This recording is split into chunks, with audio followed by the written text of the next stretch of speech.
ஒருத்தவங்கள பிரிஞ்சு போற வழி அதை அனுபவிக்கிறவங்களுக்கு தான் தெரியும். லவ் பண்ணும்போது ஒருத்தர் கூட நம்ம ரொம்ப சந்தோஷமா இருப்போம். பட் அதே நேரத்துல அவங்க பிரிஞ்சு போகும்போது நாம 10 மடங்கு வழிய அனுபவிப்போம். அது எனக்கு தெரியும். பட் அதே நேரத்துல ஒருத்தவங்க பிரேக்கப் ஆன பிறகு ரொம்ப ஈஸியா மூவ் ஆன் ஆயிட்டாங்க அப்படின்னா அவங்க உண்மையா லவ்வே பண்ணலன்னு அர்த்தம். இப்ப நீங்க பிரேக்கப்ல ரொம்ப சஃபர் ஆகுறீங்க அப்படின்னா நீங்க உங்க ரிலேஷன்ஷிப்ல ரொம்ப உண்மையா லவ் பண்ணீங்க, அதான் ரீசன். பட் ரொம்ப நாளா ரொம்ப வருஷமா இதே பெயின்ல நீங்க ரொம்ப சஃபர் ஆயிட்டு இருக்கீங்க அப்படின்னா ஒண்ணு புரிஞ்சுக்கோங்க.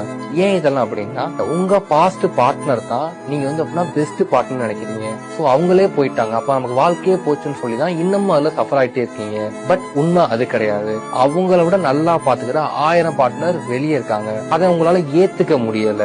எக்ஸாம்பிள் ஒரு சைக்காலஜியா சிம்பிளா சொல்றேன். நாம ஒரு ஆபீஸ்ல ஓல்டு ஆபீஸ்ல ஒர்க் பண்ணிட்டே இருப்போம். எல்லாம் நம்ம கம்ஃபர்டபுளா நல்லா பழகிரும். இப்ப திடீர்னு ஒரு புது ஆபீஸ்க்கு போலாம் அப்படின்னா நமக்கு என்ன தோணுனா புது ஆபீஸ் பழைய ஆபீஸ் அளவுக்கு இருக்குமா இல்லையான்னு சொல்லி நம்மளே கன்ஃபியூஷன்லாம் இருப்போமா, ரைட்டா? அப்போ அந்த பயத்திலே நம்ம புது ஆபீஸ்க்கு போகவே மாட்டோம். அதேதான் இங்கவும். சோ உண்மையை தெரிஞ்சுக்கோங்க. உங்க பாஸ்ட் பார்ட்னரோட 1000 மடங்கு உங்களை ராஜா மாதிரியும் ராணி மாதிரியும் நல்லா வச்சு பாத்துக்கிறதுக்கு வெளியே இருக்காங்க. இந்த பெயினை விட்டு வெளியே போய் அவங்களை தேடுங்க.